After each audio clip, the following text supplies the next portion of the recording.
Hi, friends. I'm Pastor Diana. Welcome to a daily devotion. I am so glad that you've paused in the midst of your day to consider how God is at work in your life and in the world during this Advent and Christmas season. We continue to rediscover joy this season, and this week we're wrapping up our exploration of Matthew 1 and specifically focusing on the character of Joseph a little bit. Now, if you've been watching with me all week, all of these daily devotions, you'll notice that we ended with Jesus being born and Joseph calling him Jesus. And then we switch to King Herod, and the story of the wise men and the slaughter of the infants and all this other stuff until we hear from Joseph again in a dream. In chapter 2, verses 19, we say, "After King Herod died, an angel from the Lord appeared in a dream to Joseph in Israel. 'Get up,' the angel said, 'and take the child and his mother and go to the land of Israel. Those who were trying to kill the child are dead.' Joseph got up, took the child and his mother, and went to the land of Israel. But then, when he heard that Archelaus ruled over Judea in place of his father Herod, Joseph was afraid to go there. Having been warned in a dream, he went to the area of Galilee. He settled in a city called Nazareth, so that what had been spoken through the prophets might be fulfilled. He will be called a Nazarene." So Joseph, once again, even after the story of the birth of Christ, continues to take what he learned and experienced during that birth, during that question about whether he should continue to be the husband of Mary or not, or what he should do, what's the most faithful response, and listening to the word of God and making that journey and going through calling Jesus Jesus and naming him. And then Joseph continues to take all of those things and he continues to listen for God and live out his life like that. But you know, the thing that's really interesting is that's the last time we hear from Joseph. Further on in Matthew chapter 13, we are told that Mary, Jesus' mother, and his brothers and sisters show up. But in the Gospel of Matthew, Joseph isn't mentioned again. And so we really have no idea what happened to Joseph. Now, there are many traditions around Joseph. Some argue that because Jesus he wasn't mentioned, he probably died. Perhaps he was much older than Mary, but we really don't know. But what we do know is that Joseph was so important that he plays a central role in the beginning of the birth of Jesus.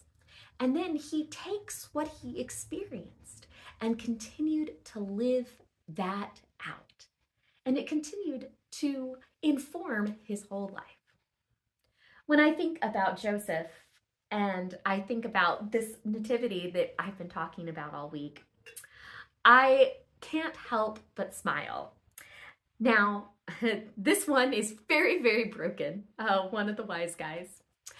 But I still take it because I love it.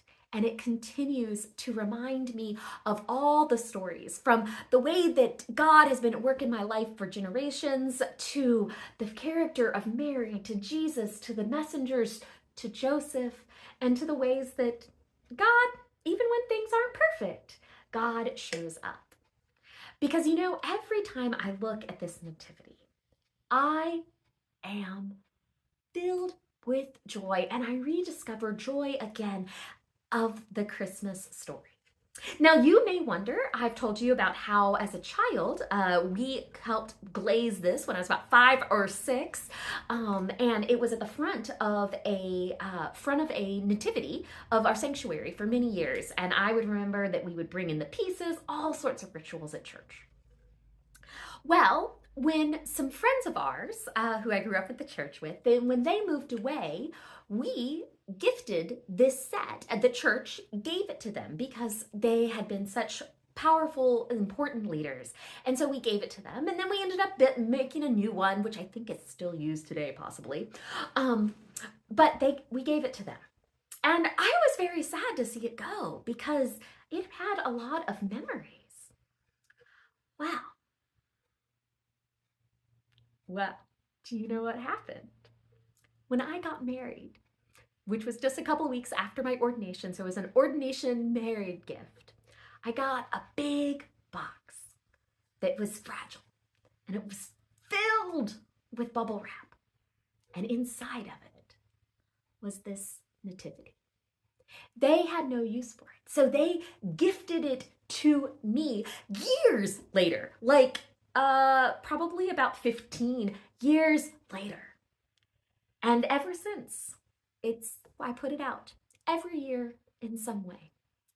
Because that is the story of Joseph. That is the story of Mary. That is the story of Jesus. And that is the story of God. God keeps showing up in our lives day after day, moment after moment, week after week.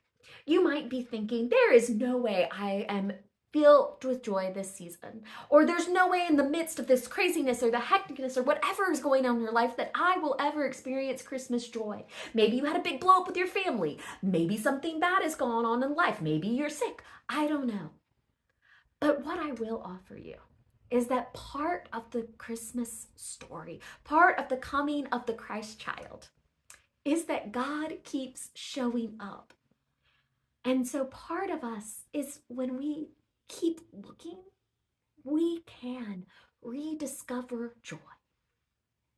Even if it gets broken sometimes, we can find it again and again and again. Because Jesus, God with us, is here. Have a joy-filled day.